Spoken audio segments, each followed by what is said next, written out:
감사한 내용을 먼저 나누겠습니다. 여러분도 한 주간 동안 감사한 내용을 생각하면서 들어주십시오. 저희 목요일부터 금요일까지 교육자 수련회를 1박 2일 다녀오는 동안 교회 장례를 비롯해서 특별한 일이 없어서 저희가 마음껏 수련을 하고 왔습니다. 근데 가서 우리는 이제 모이면 나눔을 많이 하는데, 나눔을 할 때마다 하나님께서 특별한 은혜로 우리들을 만져주심을 경험했어요. 이번에 수련회 주제를 힐링으로 하자고 우리 부역자들이 그래서 힐링을 하자 그랬는데, 정말 순간순간마다 하나님 우리 교육자들을 만져주심을 경험할 수 있었어요. 이것은 뒤에서 성도님들이 기도해 준 결과다 생각해서 감사를 드리고요. 이 교육자들이 큰 은혜 받고 왔기 때문에 한 해 동안 잘 섬기도록 하겠습니다. 기대해도 좋습니다. 기대해서 감사합니다. 두 번째로는 우리 예고한 대로 오늘 드디어 초등부하고 유년부가 예배 장소를 바꿨습니다. 저는 어제 이제 교육자들과 함께 식당에서 식사를 하는데 교사들이 왔다 갔다 하길래 무슨 행사 준비하는 줄 알았어요. 물어봤더니 물건을 옮기는 거래요. 10년 동안 그 자리에서 예배 드렸기 때문에 이제 많은 물건들이 있는데 그것들을 이제 지하에서 1층으로, 1층에서 지하로 옮겨야 되기 때문에 그것도 큰 일이더라고요. 그걸 보면서 유년부와 초등부가 예배 초소를 바꾸는 것이 결코 간단하고 쉬운 일이 아니었는데 우리 선생님들이 또 이렇게 이해해 주시고 유년부, 초등부가 서로 양해해서 옮겨줬구나. 그러니까 감사한 마음이 들더라고요. 아시는 것처럼 이것은 한 아이, 우리 영진이라는 아이가 몸이 불편한데 몸이 커져서 부모가 안고 계단을 오르내리기가 너무 힘들어요. 그래서 교회에 얘기했고 교회 교육자와 당회와 또 주일학교 부서들이 의논한 결과 그런 부서 예배 장소를 바꿔주자. 그래서 시작된 일이거든요. 우리가 실천하는 예수 운동의 가장 모범적인 사례라고 생각해서 너무 감사해요. 한 영혼을 위하여 온 교회가 예수 운동을 펼친 거잖아요. 여러분들이 그렇게 협조해 주셔서 감사하고 또 기도해 주셔서 정말 감사하고, 우리 교회 정말 좋은 교회 같지 않습니까? 좋은 교회 같아요. 그렇죠? 세 번째로는 제가 개인적으로 저도 1박 2일 수련을 하면서 하나님이 순간순간마다 우리 모임 가운데 일하심을 보면서 2017년도에 하나님이 정말 우리 교회에 놀랍게 일하실 것 같다는 불길한 예감이 들었어요. 너무너무 하나님께서 신기하게 일하시는 걸 보면서 우리가 선한 목자의 음성을 따라가자 그랬는데 주님이 알아서 가장 좋은 것들을 예배해서 주시는구나, 그런 걸 깨달으면서 앞으로가 더 기대가 되는 그런 시간이었습니다. 뒤에서 하여튼 기도해서 감사하고요. 앞으로도 우리 교육자들을 위해서 기도 많이 해주십시오. 자, 이제 오늘 제목을 보겠습니다. 제목이 뭡니까? 하나님이 기뻐하시는 금식입니다. 지난주에 구정 명절을 맞이해서 고향 다녀오시느라고 우리 교회에서 주일 예배를 못 들으신 분들이 의외로 많이 있습니다. 꼭 우리 교회 홈피나 유튜브나 또 밴드 중에 기쁨의 동산 조이TV라는 밴드가 있는데 셋 중에 한 군데를 가셔서 꼭 지난주 설교를 꼭 들으셨으면 좋겠어요. 왜냐하면 연속적인 거기 때문에 두 개를 다 들으면 좀 이해가 잘 될 것 같습니다. 우리가 이제 신앙생활 하는데 뭐 다른 것도 마찬가지지만 속도보다는 방향이 중요하다 얘기를 많이 했어요. 지난주에는 우리가 방향을 잡되 새해 복 많이 받으세요가 아니라 어떻게 하라 그랬죠? 새해 복 많이 누리세요. 이미 하나님이 주신 것을 달라고 평생 신앙생활하면 헛다리 짚는 거예요. 방향이 잘못된 거예요. 이제는 하나님이 주신 것을 이웃과 함께 나누는, 누리는 일에 집중해야 그 받은 복이 얼마나 풍성한지를 알 수 있는 거죠. 오늘 본문도요, 우리가 금식에 대한 얘기지만 방향이 하나님을 향한, 위를 향한 방향이 아니라 옆에 향한, 이웃을 향한 방향이 더 중요하다는 것을 말씀하고 있습니다. 자, 이제 오늘 본문을 구체적으로 볼 텐데요, 하나님과 이스라엘 백성들이 서로 상대를 이해할 수 없다고 이렇게 말하는 걸 볼 수 있어요. 자, 먼저 3절을 볼까요? 이스라엘 백성이 하나님에 대해서 하나님 이해할 수 없습니다라고 항의하는 표현이 나옵니다. 3절 시작. 우리가 금식하되 어찌하여 주께서 보지 아니하시오며 우리가 마음을 괴롭게 하되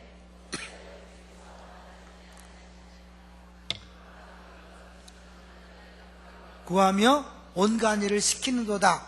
우리가 금식하는데 하나님 어찌하여 보지 않으시고 어찌하여 알아주지 않습니까? 이해가 안 됩니다. 하나님 이럴 수 있습니까?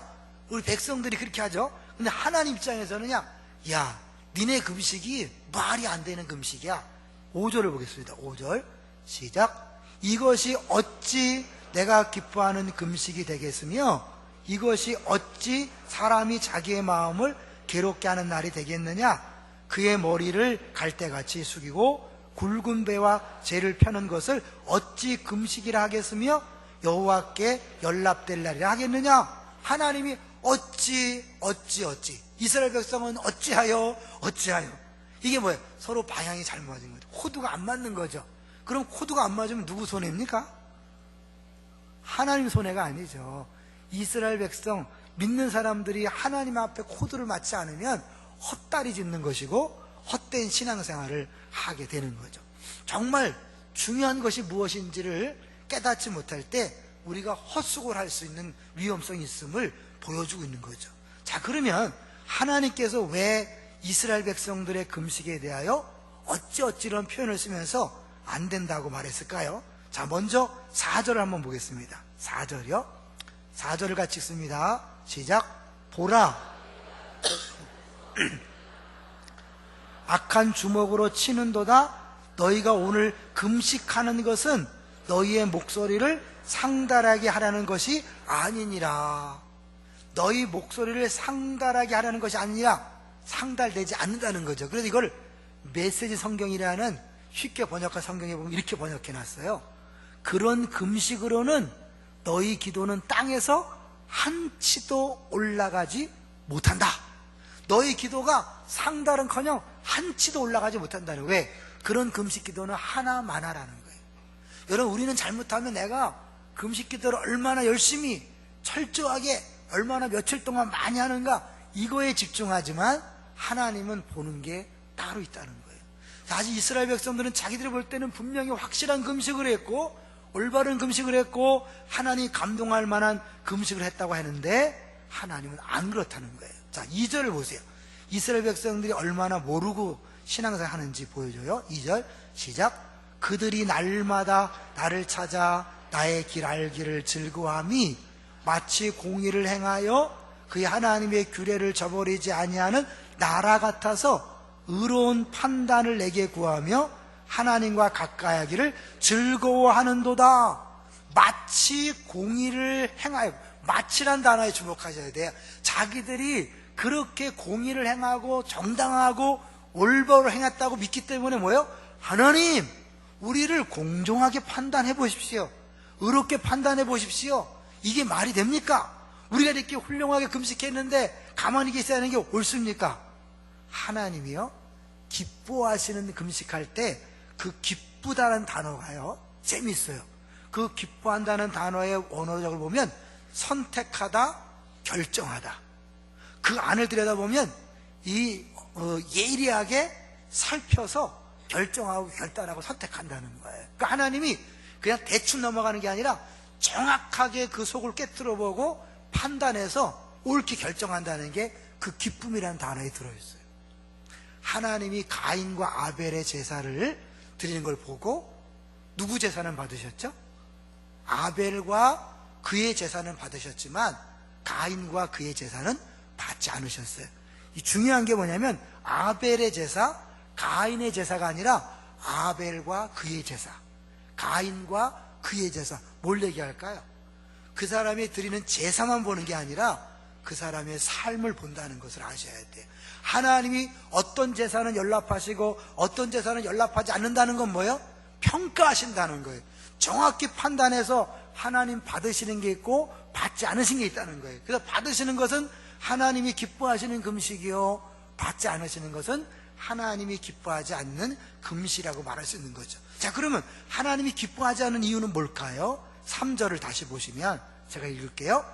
우리가 금식하되 어찌하여 주께서 보지 아니하시오며 우리가 마음을 괴롭게 하되 어찌하여 주께서 알아주지 아니하시나이까? 하나님이 이제 반론하시는 거예요. 보라, 너희가 금식하는 날에 오락을 구하며 온갖 일을 시키는가?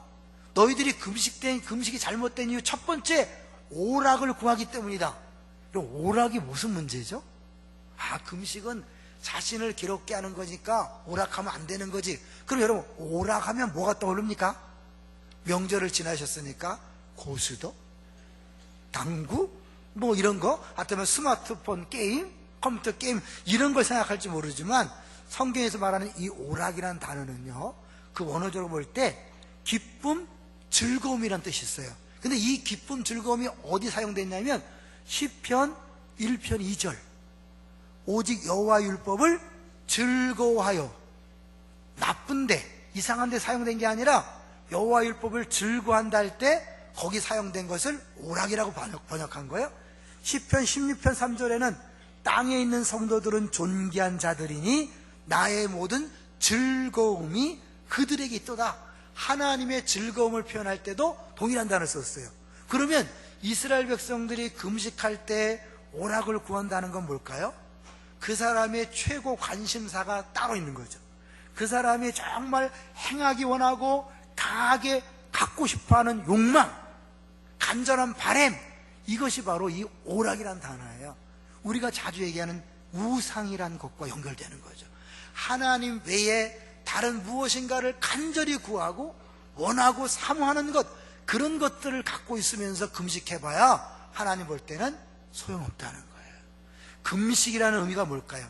금식의 목적은 일정 기간 음식을 먹지 않고 전적으로 자신의 무능을 인정하는 신앙 고백이에요. 이제 뭐예요?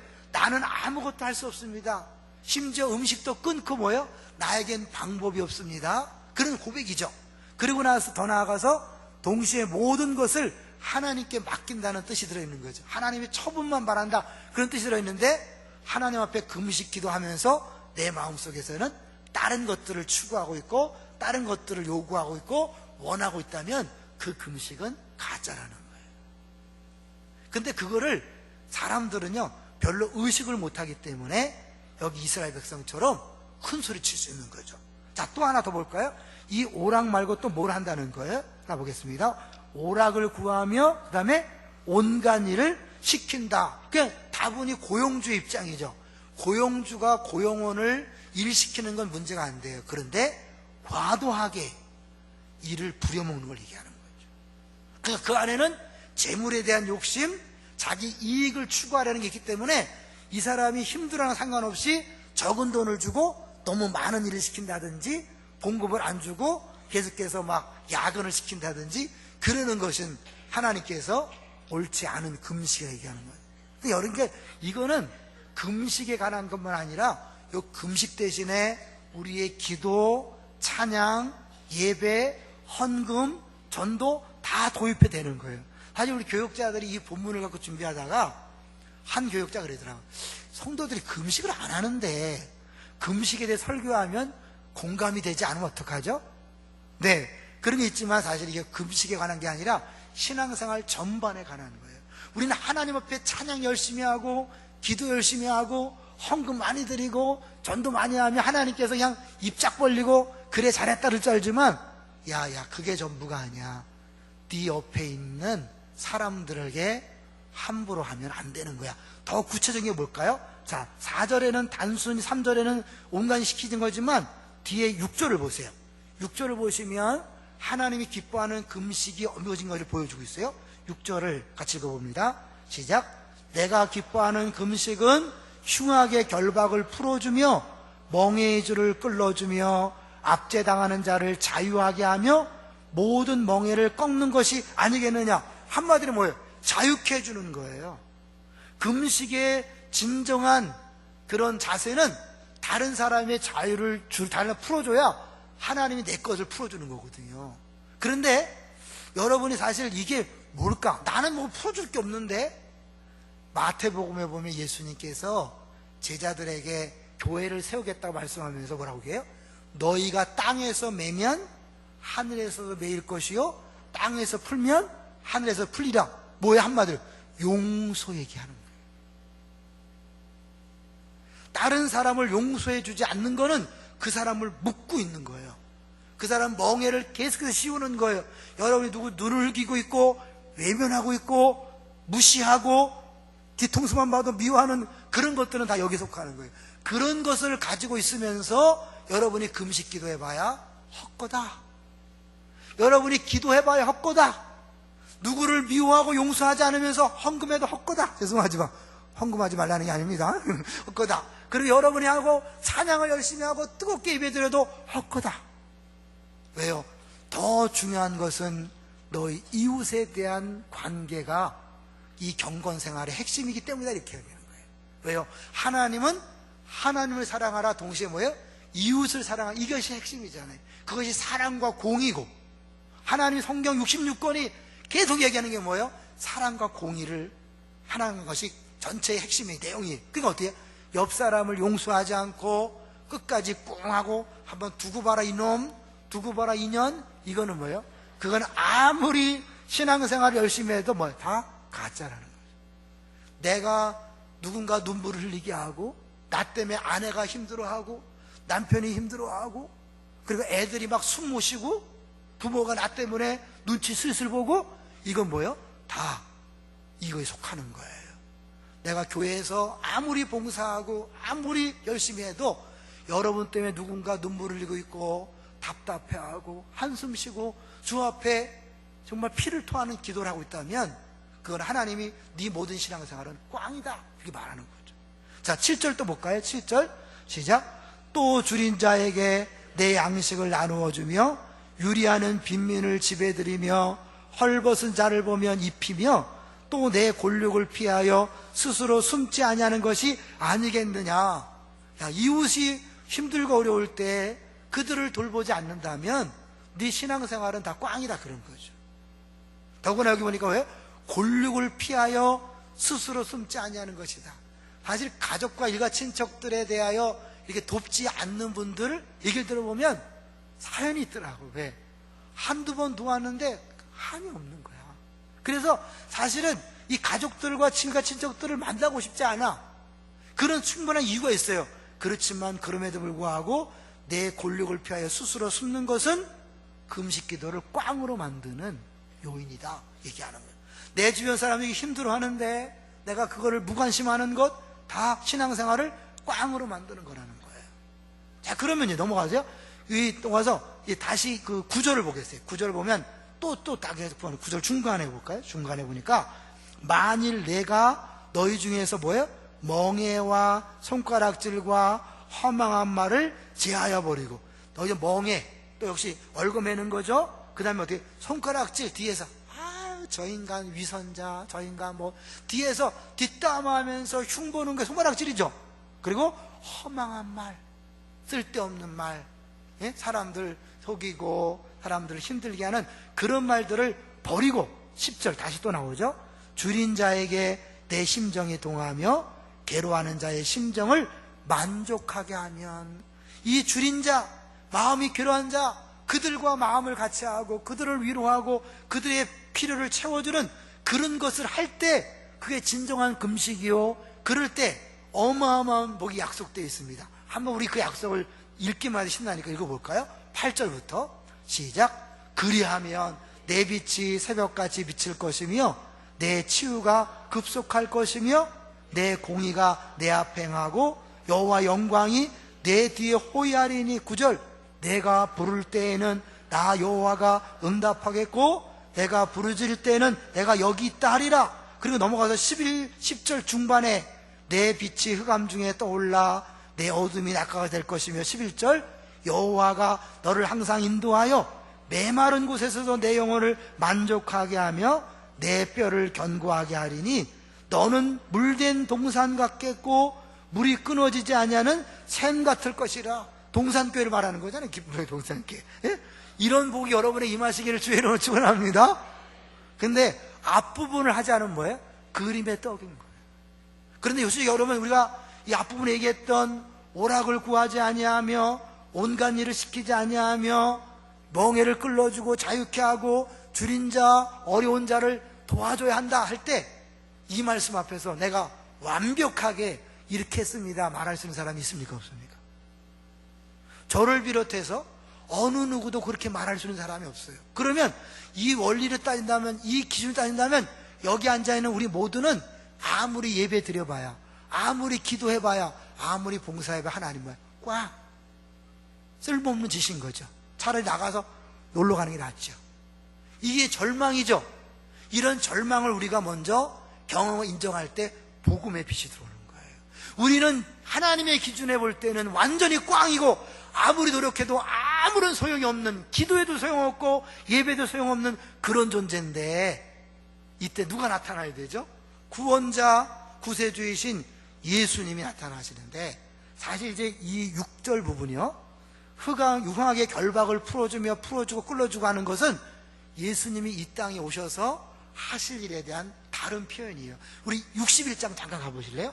이사야 61장을 가보세요. 이사야 61장 1절부터 2절까지만 볼게요. 바로 옆이니까요. 자, 1절부터 2절을 한번 읽어보겠습니다. 시작. 주 여호와의 영이 내게 내리셨으니 이는 여호와께서 내게 기름을 부으사 가난한 자에게 아름다운 소식을 전하게 하려 하심이라. 나를 보내사 마음이 상한 자를 고치며 포로된 자에게 자유를, 갇힌 자에게 노임을 선포하며, 2절, 여호와의 은혜해와 우리 하나님의 보복의 날을 선포하여 모든 슬픈 자를 위로하되, 3절도 쭉 되는 거예요. 그러니까 근심하는 자에게 근심을 풀어주고 슬픈 자에게 위로를 주고 막 묶인 자를 풀어주는 그 어마어마한 사역은 언제 이루어지죠? 예수님이 이 땅에 오셔서 그분이 십자가를 지시고 우리 대신 고난받으시고 죄의 문제를 해결하시고 부활하셨을 때 이루어질 일이에요. 그래서 누가복음에 보면 4장에서 예수님이 회당에 들어가서 이 말씀을 딱 읽은 다음에 이것이 너에게 응했다라고 얘기하는 거죠. 아직 우리 인간의 힘으로 도저히 할 수 없는 이 부분을 기록해 놓으신 것은 결국 우리들이 우리의 공로로, 우리의 노력으로 하나님 앞에 나가서 어찌하여 하나님 응답하지 않습니까? 어찌하여 복주지 않습니까? 어찌하여 잠잠하십니까? 라고 말할 수 있는 사람이 없다는 것을 이야기한 다음에 뭐야? 진짜 너희들에게 응답이 오고 너를 풀어줄 그런 존재가 있는데 바로 예수 그리스도라 라고 얘기하는 거예요. 이걸 더 분명히 보여주는 게 뭐냐면 12절이에요. 자, 12절 읽어볼게요. 12절 시작. 내게서 날 자들이 58장 12절 우리 본문 12절 다시 본문으로 돌아가셔서 12절 시작. 내게서 날 자들이 오래 황폐된 곳들을 다시 세울 것이며 너는 역대에 파괴된 기초를 쌓으리니 너를 일컬어 무너진 데를 보수하는 자라 할 것이며 길을 수축하여 거할 것이 되게 하는 자라 하리라. 여기서 보수하는 자, 너라는 표현을 써요. 이스라엘 백성이 아니라 복수를 쓰기 위해 단수로 너는 보수하는 자다. 그럴 때 이 보수하는 자를 동일한 단어가 에스겔서 22장 30절에 제가 읽어드릴게요. 이 땅을 위하여 성을 쌓으며, 그 쌓는다는 게 보수하는 자예요. 성 무너진 데를 막아서서 나로 멸하지 못하게 할 사람을 내가 그 가운데서 찾다가 얻지 못한 거로. 하나님이 성을 멸하시려고 하는데 거기를 가로막아서서 헌대를 쌓아놓고 나서 안 됩니다. 하나님 멸망시킬 수 없습니다. 이렇게 막아서는 사람이 있어야 되는데 없는 거예요. 그런데 이사야 59장 16절 역시 제가 읽어드릴게요. 사람이 없음을 보시며 중재자 없음을 이상히 여기셨으므로 자기 팔로 스스로 구원을 베푸시며 자기의 의를 스스로 의지하사 우리를 구원하신다는 내용이 이사야에서 나온단 말이에요. 할렐루야. 결국 이 58장에서 말하는 이 완벽한 하나님을 기쁘시게 하는 자라는 누구를 얘기하는 거라고요? 예수 그리스도를 얘기하는데, 예수님이 하나님을 완벽하게 기쁘시게 한다는 것은 뭐예요? 그 예수님과 우리는 어떤 사이죠? 우리가 예수를 믿을 때 그 예수님을 영접하는 것이고, 영접하면 예수님 우리 안에 오셔서 하나님 우리를 볼 때 어떻게 해요? 이는 내 사랑하는 아들이요 내 기뻐하는 자라. 우리들을 하나님 기준에 볼 때는 찬양을 해도 기도를 해도 금식을 해도 예배를 드려도 그 어떤 곳에서 하나님을 기쁘시게 할 수 없기 때문에 다 꽝이지만, 예수 믿을 때 예수님이 우리 안에 오심으로 하나님이 나를 보는 것이 아니라 그 예수를 보시고 우리에게 이는 내 사랑하는 아들이요 기뻐하는 자라고 말씀하시는 줄로 믿습니다. 그래서 우리의 찬양과 기도와 헌금과 봉사가 다 의미가 있는 거예요. 왜? 예수님을 통하여 예수님이 우리 안에서 행하시기 때문에 내 부족한 내가 한다면 하나님 볼 때는 아니지만 예수님이 계시기 때문에 나의 말과 행동과 모든 것들이 하나님이 기뻐 받으시는 거죠. 히브리서 11장 6절, 제가 시간을 짜려고 해서 안 찾겠어요. 잘 아시죠? 믿음이 없이는 기쁘시게 할 수 없나니 하나님 앞에 나아가는 자는 반드시 그가 계신 곳과 자기를 찾는 자 상 주시는 이심을 믿어야 할지니라. 하나님을 기쁘시게 하려면 뭐가 있어야 돼요? 믿음이 있어야 돼요. 그 믿음은 온전히 예수 그리스도만이 갖고 있는 건데, 그 믿음이 우리 어떤 상관이 있는가? 하나만 참, 갈라디아서 2장 20절로 가보세요. 갈라디아서 2장 20절, 이것도 너무나 유명한 말씀이고 여러분이 복음을 재발견할수록 이 말씀이 더 깊이 와닿게 되어 있어요. 2장 20절, 갈라디아서 2장 20절. 하나님을 기쁘시게 하는 것은 믿음인데, 그 믿음은 결국 예수 그리스도의 믿음인데, 그 믿음이 어디 있는가? 2장 20절 304쪽에 시작. 내가 그리스도와 함께 십자가에 못 박혔나니 그런즉 이제는 내가 사는 것이 아니요 오직 내 안에 그리스도께서 사시는 것이라. 누가 사는 거라고요? 그리스도가 사는 거예요. 계속해서 이제 내가 육체 가운데 사는 것은 나를 사랑하사 나를 위하여 자기 자신을 버리신 하나님의 아들을 믿는 믿음 안에서 사는 것이다. 이 말도 뭐 이렇게 큰 어려움은 없어요. 그러나 원어적으로 보면요, 이거를 그냥 읽어드릴게요. 피스테이, 믿음이라는 뜻이에요. 데테 투 휘우 투 데호, 소유격으로 돼 있어요. 그게 뭐예요? 자기 하나님의 아들의 믿음이에요. 아들의 믿음, 예수 그리스도의 믿음 안에서 사는 거예요. 내가 사는 게 아니라 예수님이 내 안에 계시면서 그분의 믿음으로 사니까 하나님을 기쁘시게 하는 줄로 믿습니다. 그러니까 결국 내가 살면 하나님이 기뻐하지 않지만 내 안에 그리스도가 살 때 그분은 믿음으로 말하고 행동하고 사시기 때문에 하나님을 기쁘시게 하는 것이요, 그 기쁨이 우리를 향한 기쁨이 되어서 스바자 3장 17절, 여러분 마태복음 3장 17절에 이는 내 사랑하는 아들이 기뻐하는 자라는 표현이 있어요. 똑같이 3장 17절이야. 스바냐, 여러분 공통점이 있어요. 너의 하나님 여호와가 너의 가운데 계시니 그는 구원을 베푸실 전능자이시라. 그가 너로 말미암아 기쁨을 이기지 못하시며 너를 잠잠히 사랑하시며 너로 말미암아 즐거이 부르며 기뻐하시리라 하니라. 여러분 때에 기쁨을 이기지 못하시며 잠잠히 사랑하시며 너로 말미암아 즐거워한다 그랬어요. 하나님이, 죄송한 얘기지만 우리의 연약한 모습을 보면 뭘 기뻐하겠어요? 뭘 즐거워하겠어요? 그러나 예수님 때문에, 예수님을 보시면서 우리를 보는 거예요. 저는 이렇게 비유하고 싶어요. 사실은 그 할아버지 할머니들이 손자 손녀를 사랑하는 게 똑똑해 사랑합니까? 이뻐서 사랑합니까? 그냥 존재 자체로 사랑합니까? 존재 자체로, 저는 아직 안 돼봐서 잘 모르지만 존재 자체로 사랑한다는 거예요. 근데 그들의 아이들이, 손자 손녀가 세배도 하고 율동하고 노래하면 별로 잘 못하지만 뭐야? 뒤집어지지 않아요.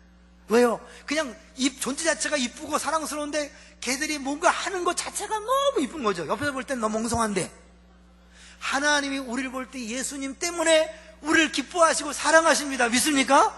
그 사랑하고 기뻐하는 존재가 말도 안 되는 찬양, 좀 인상을 쓰지만 그래도 뭐 찬양하고 기도하고 그냥 하는 그 자체를 하나님께서 무지무지 기뻐할 줄로 믿습니다. 그게 신앙생활의 복음인 거예요. 여러분의 그 연약한 부족한 모습들을 하나님께서 정확히 판단한다면 정말 다 꽝이고 무효지만 예수님 안에서 이미 만족하신 그분이 우리들 안에 사시는 예수님을 통하여 우리가 말하고 행동할 때 주님이 우리를 기쁨을 이기지 못하고 잠잠히 사랑하시는 것이죠. 그것을 여러분이 늘 체험하셔야 돼요. 늘 경험하셔야 돼요. 그런데요, 문제는 우리가 그런 존재가 되기 위해서 예수님이 하신 일이 뭡니까? 하늘 보좌를 버리시고 이 땅에 오신 거예요. 사랑하는 아들이었지만 저주받은 죄인으로 십자가에 못 박혀 죽으신 거예요. 조롱과 멸시와 미움과 실어버림을 당한 거죠. 그런 것 때문에 우리가 하나님의 아들이 되었고 하나님의 사랑받는 존재, 기뻐하는 존재가 됐다는 사실을 여러분이 받아들일 때 그 복음으로 인하여 이제 어떻게 해요? 내가 이 큰 사랑을 받았는데 내가 기꺼이 나에게 아픔을 준 그 인간을 사랑하지 못할까? 이해하지 못할까? 이렇게 가는 거죠.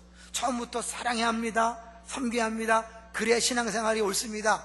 여기까지 가면 이거 율법인 거죠. 아무도 못 가는 거죠. 그러나 하나님이 내가 그렇게 못함에도 불구하고 꽝 인생, 허무한 인생, 헛것진 인생이었지만 예수님 때문에, 그 예수님의 희생 때문에, 십자가 때문에 나를 기뻐하시고 사랑하시고 내 모든 것들을 인정하시고 기뻐하신다면 나도 이제 옆 사람을 용납해야 되지 않을까. 근데 우리가 사실 명분이란 게 있거든요. 하나님 나라를 위한 명분, 교회를 위한다는 명분 때문에 우리가 하는 것에 대하여 잘 인식을 못할 때가 있어요. 제 얘기를 하면서 마무리하려고 그래요. 제가 이제 처음 개척하고 처음에는 막 분위기가 으쌰으쌰해서 막 인원이 금방금방 막 늘어났어요. 근데 어느 시점부터가 이게 인원이 늘지 않으면서 이제 내 눈이 부교육자들한테 간 거예요. 아, 이것들이 나처럼만 열심히 한다. 내가 옛날 안산동산께 한 것처럼만 잘하면 될 텐데 너무 못하는 거야. 근데 못하는 게 당연해. 초보자들이잖아요. 딴 데 사역 경험도 없고 초보자들을 데리고 하는데 잘할 수가 없는데 내 눈이 너무 높은 거야. 그러면서 어떻게 해요? 내 마음속에 하나님 나라와 교회를 위한다지만 그 안에 뭐예요? 오락인 거죠. 오락을 구하는 거죠. 내가 기뻐하는 것, 이 부흥이라는 야망을 구하기 때문에 그 부교육자들을 수단으로 보는 거예요. 얘들이 잘한다면, 이 부교육자들이 잘한다면 잘 될 텐데 그들이 수단이 돼서 내가 막 쫙 쪼는 거죠. 볼 때마다 진짜 막 나만 힘들고 어려워지는 거예요. 막 화나면 또 화가 나면 또 화가 나고 힘들고. 그러다가요 제가요 생수의 강에서 매번 제가 1년에 2차례 몇 차례씩 십자가에 대해서 강의하고 셀 세미나라고 목회자들을 위해서 하는데 어느 날 하나님이 그렇게 말씀하는 거예요. 야, 너는 네가 섬김을 얘기하고 십자가를 얘기하고 자기 부인을 얘기하면서 너 부교육자들한테 뭐 하는 거냐? 그 순간 내가 이 부교육자들을 도구로 막 부려먹으려고 그러기 때문에 함부로 대했다는 사실이 깨달아진 거예요. 그 전까지 교회를 위한 것이고 성도들을 잘 섬기기 위해서 당연한 걸 생각했지만 딱 정신 차리고 나니까 그들도 수단이 아니라 목적으로서 네 섬김의 대상이고 네 사랑의 대상이고 네 용납의 대상이다 깨달아지면서요 많이 회개했어요. 너무 부끄럽더라고요. 그들은 똑같이 잘못하지만 그 다음부터 내가 기다려주기로 했고 용납하기로 했고 그들을 품기로 했어요. 아무래도 뭐 교회적으로는 더 더딜 수 있고 속도는 더딜 수 있고 덜 할 수 있지만 그것이 하나님 나라고 그것이 하나님이 진정 원하시는 게 아닐까요? 우리가 자칫 살면 부부끼리 싸우는 이유도 보면 자녀를 잘 키우겠다는 어쩌면 대의 명분을 가지고 부부가 싸워요. 그런데 그 싸우는 모습이 애들을 더 망가뜨리는 거 아시죠? 애들이 키가 안 자라는 가장 큰 이유는 부부싸움이래요. 이 부부싸움의 스트레스가 애들을 키를 못 자게 한다는 거예요. 물론 다른 요인도 있어요. 유전인자도 있지만 그런 게 있다는 거예요. 그러니까 애를 잘 키우려고 싸우다가는 애를 죽이는 거예요. 서로 가정의 화목과 행복을 위해서 부부끼리 갈등하고 언쟁하고 시기하고 다툰다면 가정이 파괴되는 거예요. 마찬가지로 교회를 잘 되게 하려고 패밀리를 잘 되게 하려고 우리 부서를 부흥시키려고 우리끼리 갈등하고 좋은 방법 찾다가 싸운다면 그 자체가 하나님이 기뻐하지 않는 것입니다. 동의하시나요? 이제 하나님이 진짜 원하시는 게 뭘까요? 금식이란 게 뭐예요? 하나님이 하시라는 거잖아요. 하나님이 하시라고 내가 밥도 굶는데 내가 여전히 살아서 내 방법으로 내 것을 추구한다면 하나 일할 게 없잖아요. 하나님 앞에 맡겼다면 하나 일하신 걸 믿는다면 이제 뭐예요? 다 내려놓고 그냥 남편을 있는 그대로 받아주십시오. 아내를 있는 그대로 받아주시고 자녀가 말썽을 피든 말든 있는 그대로 품어주십시오. 망쳐도 주님이 알아서 하실 테니까. 우리 부모가 나를 힘들게 해도 있는 그대로 품어주십시오. 누구누구 때문에 우리 부서가 어렵다, 누구누구 우리 교회가 힘들다, 저 인간만 없으면 우리 교회가 편안할 텐데 아니에요. 하나님이 한 지체로 묶어줄 때는 이유가 있어요.